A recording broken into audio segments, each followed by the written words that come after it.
Israel, America और Iran के खिलाफ जंग में अमेरिका दरअसल बुरी तरह से फंस चुका है। जिस तरह से एक्सपर्ट और माहिरीन कह रहे हैं कि यह जंग तो दरअसल ईरान और इजराइल के बीच में थी, अमेरिका का इससे कोई लेना देना नहीं था। लेकिन कहीं ना कहीं इजराइल को बचाने के चक्कर में अमेरिका दरअसल जाल में फंस गया है।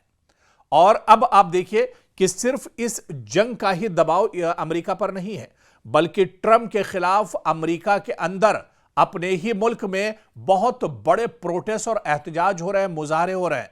बर्नी सैंडर्स ने ईरान जंग को बताया है कि बैनुल अक़वामी क़वानीन की खिलाफ वर्जी को लेकर लगातार एहतजाज किए जा रहे हैं। ट्रंप की पॉलिसियों के खिलाफ अमरीकी अवाम में अब बेइत्मीनानी और बेचैनी है, और यही वजह है कि पूरे अमरीका में नो किंग्स रैलियां मुनक्किद की जा रही हैं, जिनमें बड़ी तादाद में लोगों ने हिस्सा लिया है। और जो तस्वीरें आप टीवी स्क्रीन पर देख रहे हैं, आप देखिए कि लाखों की तादाद में अमेरिका में लोग ईरान इजराइल जंग को लेकर, अमेरिका जिस तरह से इस जंग में कूदा है, अमेरिका की इस शमूलियत को लेकर बड़े पैमाने पर लाखों लोग, नो किंग्स के बैनर इनके हाथ में है, पोस्टर इनके हाथ में है, और लोग अपनी ही सरकार के खिलाफ, डोनाल्ड ट्रंप के खिलाफ, अमेरिकी जो इंतजामिया है उसके खिलाफ बड़े पैमाने पर अब मुजाहरे कर रहे हैं। जो प्रोटेस्टर्स हैं, जो मुजाहिरीन हैं, वो ट्रंप की पॉलिसियां, बढ़ती कीमतों और ईरान जंग के खिलाफ सड़कों पर उतर आए हैं और नाराजगी का इजहार कर रहे हैं।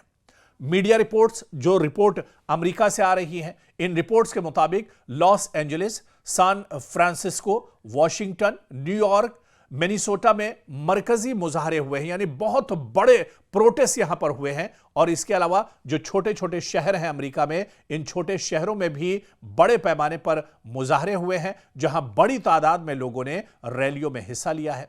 मीडिया रिपोर्ट्स के मुताबिक मिनेसोटा में नो किंग्स रैली से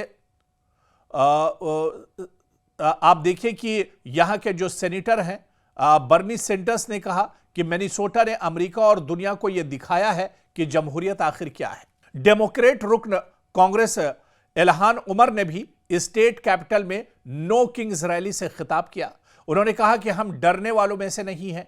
उन्होंने सोमालिया से पनाह गुज़ीन के तौर पर अमेरिका आने की अपनी कहानी सुनाई। उन्होंने मजीद कहा कि मैं ये सोच भी सकती हूं कि वो दिन आए जब हम अमेरिका में इस तरह की आमरीत को देख रहे होंगे, लेकिन हम यहां इसलिए हैं क्योंकि डोनाल्ड ट्रंप ने हमारी जमहूरियत को नहीं छोड़ा।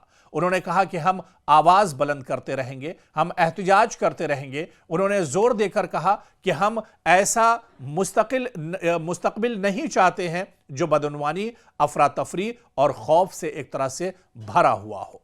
तो अब अमेरिका के अंदर जिस तरह से प्रोटेस्ट और एहतजाज हो रहे हैं, यह दरअसल डोनाल्ड ट्रंप के लिए अलार्मिंग है, यह पूरे अमेरिका के लिए दरअसल एक तरह से अलार्मिंग है। और इस जंग के बीच में जहां पर अमेरिका बुरी तरह से फंस गया है, अब अमेरिका के अंदर ही डोनाल्ड ट्रंप अपनी ही आवाम के बीच में अब एक तरह से घिरते हुए नजर आ रहे हैं।